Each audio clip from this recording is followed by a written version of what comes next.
नमस्कार CSK news में आप सभी दोस्तों का एक बार फिर से बहुत बहुत स्वागत है। दोस्तों आज हो गया है 1 मार्च, जो फटाफट ब्रेकिंग न्यूज़ निकल के आ रही है। दोस्तों आपको बता दें, फिलहाल डीआरडीओ के सिंधु नेत्र सर्विलांस सैटेलाइट की अंतरिक्ष में तैनाती हिंद महासागर क्षेत्र पर रहेगी, चीन पर नज़र। बड़ी खबर निकल के आ रही है।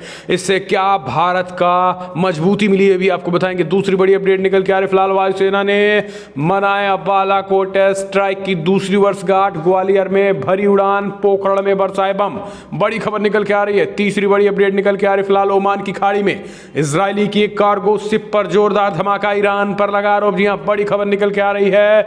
ईरान ने इजराइल पर किया अटैक। तो वहीं चौथी बड़ी अपडेट निकल के आ रही है। अमेरिका की रिपब्लिकन पार्टी के एजेंडे में अब इस्लाम से बड़ा खतरा ट्रंप के एजेंडे को मिल रहा चीन। जी हां, इस्लाम से बड़ा खतरा चीन को बताया गया है ट्रंप के उस एजेंडे में। पांचवी बड़ी खबर में आपको बताएंगे, अमेरिका ने सीरिया में एक बार फिर खुफिया ऑपरेशन आईसिस के 10 आतंकियों को उठाया गया है। जी हां, ये भी आपको बताएंगे। हांगकांग में चाइना में भयंकर विरोध प्रदर्शन, पुलिस ने 8 महिलाओं समेत 47 को हिरासत में लिया, विरोध बढ़ गया है।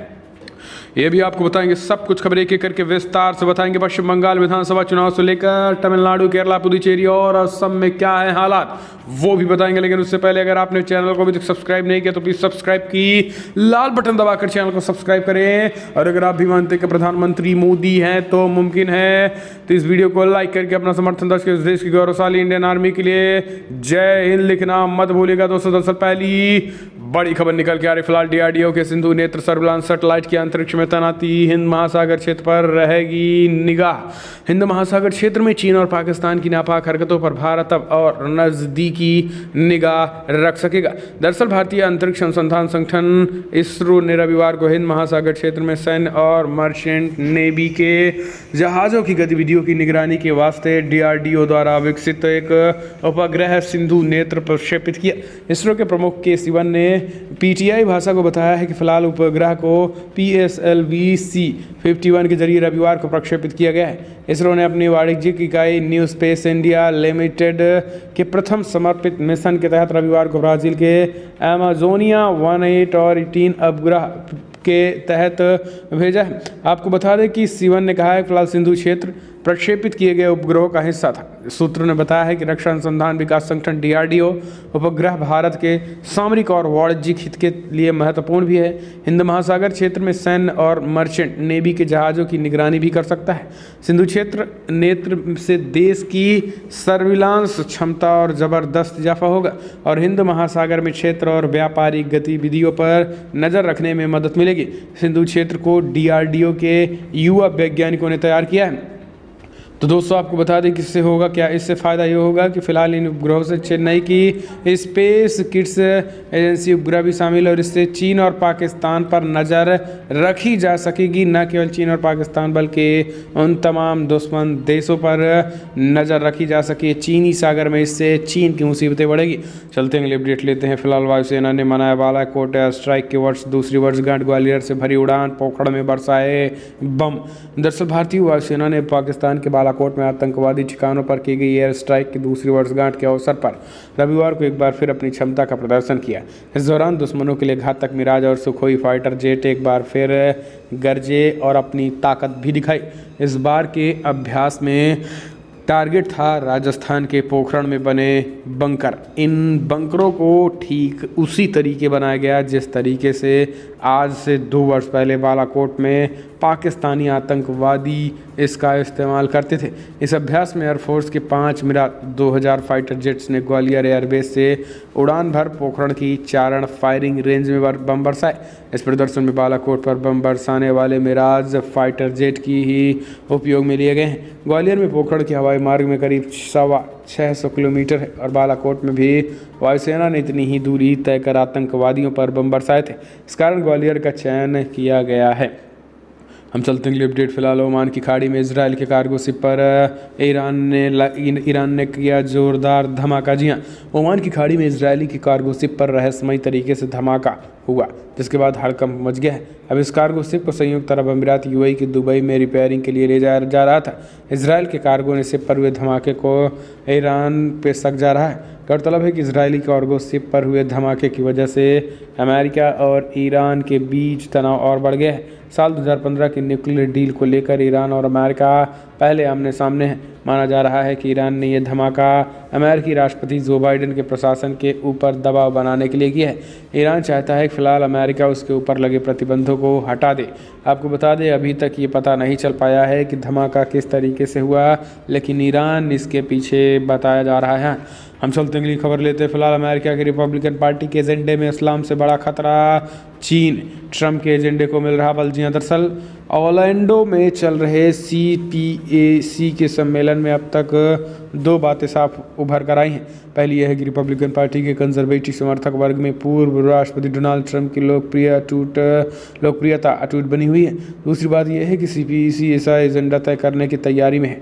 इसमें अमेरिकी राष्ट्रपति जो बाइडेन के लिए चीन पर दबाव घटाना अब मुश्किल हो जाएगा और चीन अब इस्लाम से बड़ा खतरा माना जाने लगा है।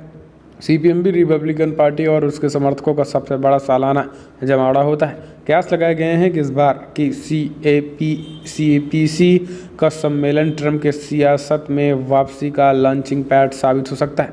इस बार के CPAC में 6 ऐसी समितियां बनाई गई हैं जिन्हें चीन से संबंधित विषयों पर एजेंडा तैयार करने की जिम्मेदारी दी गई है। मसलन एक समिति को अमेरिकी शक्ति को परास्त करने की चीनी कोशिश विषय दिया गया है और एक दूसरी कमेटी को चीन के आगे कारपोरेटेड अमेरिका का समर्पण विषय दिया गया है। हम चलते हैं अपडेट लेते हैं। फिलहाल अमेरिका ने सीरिया में एक बार फिर किया खुफिया ऑपरेशन। ISIS के 10 आतंकियों को उठाया गया है।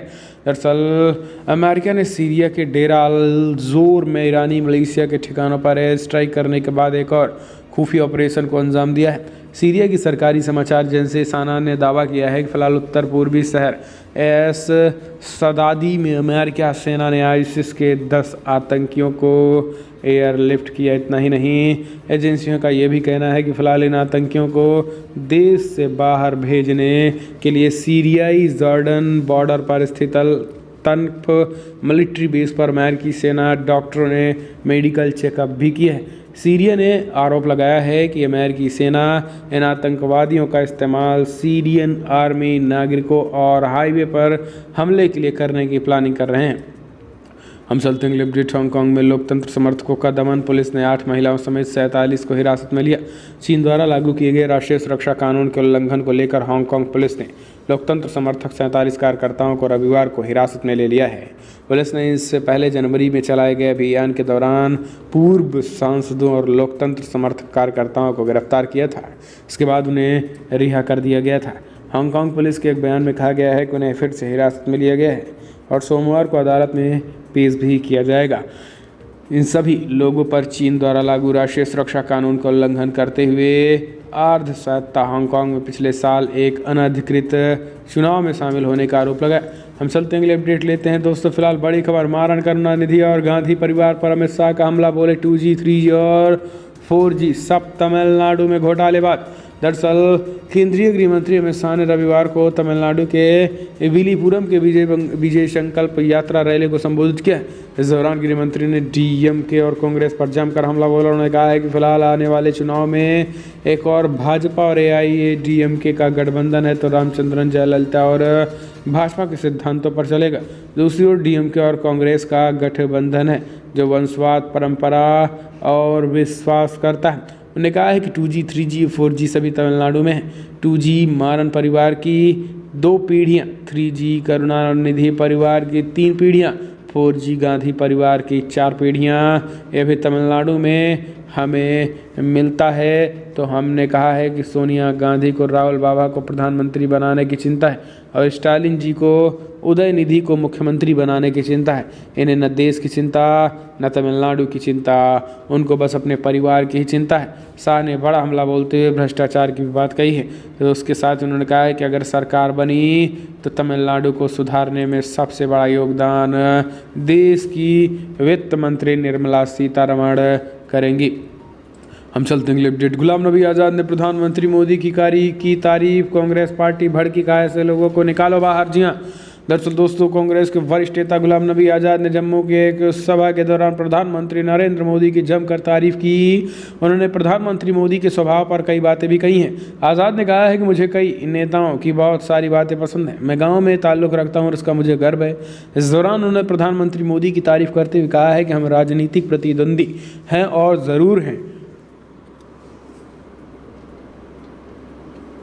लेकिन मैं इस बात की सराहना करता हूं कि वो अपने सच्चे स्वभाव को छिपाते नहीं हैं। आज़ाद ने कहा है कि बचपन में चाय बेचने की घटना का जिक्र करना प्रधानमंत्री के सच्चे स्वभाव को दर्शाता है। आज़ाद ने कहा है कि बचपन में चाय बेचने आज़ाद ने कहा है कि पीएम मोदी एक प्रधानमंत्री मोदी एक सच्चे स्वभाव के नेता हैं जो उनको आज महान बनाती है। हम चलते हैं अगली खबर लेते हैं। तो दोस्तों, फिलहाल बड़ी खबर निकल के आ रही है। आपको बता दें, विजयवर्गीय ने माना मिशन बंगाल आसान नहीं, पर सोनार बांग्ला और भाजपा की सरकार दोनों बनेगी। दरअसल कोलकाता जनसंघ के जनसंस्थापक श्यामा प्रसाद मुखर्जी की जन्मभूमि और भाजपा के लिए पश्चिम बंगाल में सरकार बनाना खुद किसी सुखद सपने से कम नहीं। इसलिए 2024 पार्टी पूरी तरीके से 2014 से पूरी ताकत झोंक रखी है। इससे पहले इसकी कमान पार्टी के तत्कालीन राष्ट्रीय अध्यक्ष अमित शाह के पास थी, लेकिन अब राष्ट्रीय अध्यक्ष जगत प्रकाश नड्डा के हाथ में है। इससे पूरा करने का दारोमदार राष्ट्रीय महासचिव कैलाश विजयवर्गीय पर भी है। विजयवर्गीय ने अमर उजाला से बातचीत में साफ कह दिया है कि फिलहाल मिसल बंगाल पूरा करना बहुत आसान नहीं है, लेकिन ये वो आश्वस्त हैं कि सोनार बांग्ला भी बनेगा और राज्य में भाजपा की सरकार भी बनेगी। हम चलते हैं, अपडेट लेते हैं। तो दोस्तों, फिलहाल पश्चिम बंगाल में भाजपा कार्यकर्ता की मां पर हमला, टीएमसी पर लगा आरोप। जी हाँ, जैसे पश्चिम बंगाल 24 परगना में भाजपा कार्यकर्ता गोपाल मजूमदार ने आरोप लगाया है कि 3 टीएमसी कार्यकर्ता उनके घर में घुस आए और 27 फरवरी को उत्तरी दमदम में के निमता में उनकी मां पर हमला कर दिया था। उन्होंने इस संबंध में एफआईआर दर्ज की है। भाजपा कार्यकर्ता गोपाल मजूमदार की मां, जिन पर कथित तौर पर टीएमसी कार्यकर्ताओं ने हमला किया था, ने बताया है कि फिलहाल उन्होंने मेरे सिर और गर्दन पर मारा है, उन्होंने मेरे चेहरे पर भी मारा, उन्होंने मुझसे किसी भी तरीके से बात नहीं करने दी। तो दोस्तों, अब आप समझिए कि अभी तक भाजपा के नेताओं पर या अब कार्यकर्ताओं और उनके परिजनों पर भी हमला बोला जा रहा है, ताकि जो मोदी और साफ बीजेपी की सुनामी है उससे ममता बनर्जी कहीं उड़ न जाए। हम चलते हैं, अगली अपडेट लेते हैं। तो दोस्तों, फिलहाल अनिल विज का तंज बोले, G23 गुट के कांग्रेसी पहन रहे हैं भगवा टोपी, राहुल लगा रहे हैं समुद्र में छलांग। जैसे जम्मू में जुटे G23 के कांग्रेसी दिग्गजों द्वारा भगवा टोपी पहनने नजर आए। हरियाणा के गृह मंत्री अनिल विज ने कहा है कि फिलहाल कांग्रेस से असंतुष्ट G23 से माने जाने वाले नेता जम्मू में इकट्ठा होकर भगवा टोपी पहन रहे हैं, तो राहुल गांधी बेचारा समुद्र में छलांग लगा रहा है, इसके लिए मोती ढूंढने की कोशिश कर रहा है। विज ने कहा है कि इससे ज़्यादा वे क्या कर सकते हैं, लेकिन फिर भी ये कांग्रेसी उनसे संतुष्ट हैं। विज ने सवाल किया है कि वो क्या चाहते हैं और वो सारी दुनिया जानना चाहती है। हम चलते हैं, अपडेट लेते हैं। तो दोस्तों, फिलहाल बड़ी खबर निकल के आ रही है। गुजरात निकाय चुनाव में बवाल, दाहोद में बूथ कैप्चरिंग, ईवीएम तोड़ी, बिरम गांव में पथराव के बाद भी लाठीचार्ज। जी हाँ, दरअसल गुजरात में स्थानीय निकाय चुनाव के दौरान दाहोद के दाहोइडा में बूथ कैप्चरिंग का मामला सामने आया और यहां कुछ लोगों ने वोटिंग सेंटर में घुसकर ईवीएम मशीन को तोड़ दिया। वारदात के बाद मौके पर भारी पुलिस बल तैनात रहे। जिले में एमपी भी वोटिंग सेंटर पहुंच गए। स्थानीय निकाय चुनाव के दौरान बिराम गांव में बीजेपी और निर्दलीय उम्मीदवार के बीच मारपीट हो गई थी। इस बीच पुलिस ने लाठीचार्ज भी करना पड़ा है। हम चलते हैं, अपडेट लेते हैं। तो दोस्तों, फिलहाल आज मुख्यमंत्री नीतीश लगवाएंगे कोरोना वैक्सीन, IGIMS हॉस्पिटल में लेंगे पहली डोज। दोस्तों, देश भर में 1 मार्च से कोरोना वैक्सीनेशन का दूसरा चरण शुरू हो रहा है। ऐसे में बिहार के मुख्यमंत्री नीतीश कुमार भी कोरोना की वैक्सीन लगवाएंगे। सीएम नीतीश सोमवार दोपहर 1 बजे कोरोना वैक्सीन की पहली डोज लेंगे। सीएम नीतीश को बिहार के IGIMS हॉस्पिटल में वैक्सीन लगाई जाएगी। बताया जा रहा है कि कल से शुरू हो रहे वैक्सीनेशन में नीतीश कुमार के साथ कुछ और नेता भी कोरोना वैक्सीन लगवा सकते हैं। आपको बता दें, वैक्सीनेशन में लोग सरकारी हॉस्पिटलों के साथ साथ निजी हॉस्पिटलों में भी वैक्सीन लगवा सकेंगे।